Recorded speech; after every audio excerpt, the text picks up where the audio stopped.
Goeiemôre, baie welkom by vandag se oordeenking. Kom ons buig net die hoofde saam in gebed. Here, u woord is die lig op ons lewenspad. Dankie dat ons dit vandag kan saam lees. Amen.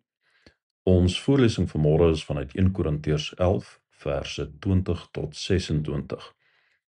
As julle dan as gemeente saamkom, is dit nie meer die nagmaal van die Here wat julle vier nie, want by die gemeenskaplike maaltyd eet elkeen gou sy eie eetgoed, met die gevolg dat party honger bly en party te veel drink. Het julle dan nie huise waar julle kan eet en drink nie? Of het julle nie eerbied vir die gemeente van God nie, en wil julle die armes verneder? Wat moet ek vir julle sê? Moet ek julle prys? Hieroor prys ek julle beslis nie. Ek het van die Here ontvang wat ek ook aan julle oorgelewer het. Die Here Jesus het in die nag waarin hy oorgelewer is brood geneem, en nadat hy God daarvoor gedank het, het hy dit gebreek en gesê, dit is my liggaam, dit is vir julle. Gebruik dit tot my gedagtenis.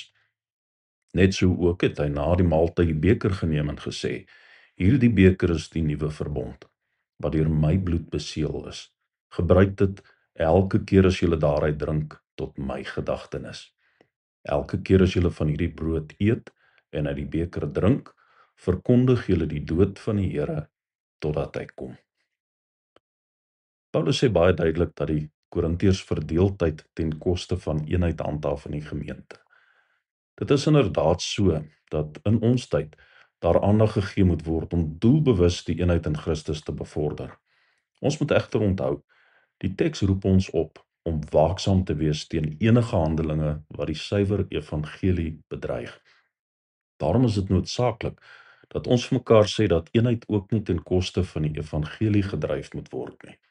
Wat ek bedoel is dit, ons kan so gefokus raak daarop om een te wees en dit sigbaar te maak, dat ons begin om sonde te huisves. Grense tussen reg en verkeerd kan afgewater word ter wille van verhoudinge en eenheid. In wese word daar kompromie met sonde toegelaat ter wille van eenheid.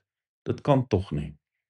Ons moet voortdurend daarteen waak om nie iets te doen of te dryf ten koste van die suiwerheid van die evangelie nie. Daar is slegs ware eenheid tussen sondaars wat sonde bely en in Christus verenig word as nuwe verloste liggaam. Ons eenheid lê nie in aanvaarding en verdraagsaamheid met mekaar se sondes en swakhede nie. Ons eenheid lê in Christus wat sondaars deur die vergifnis in Christus verenig.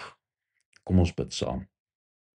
Here, reinig asseblief ons eenheid in U van alle ongeregtigheid. Amen.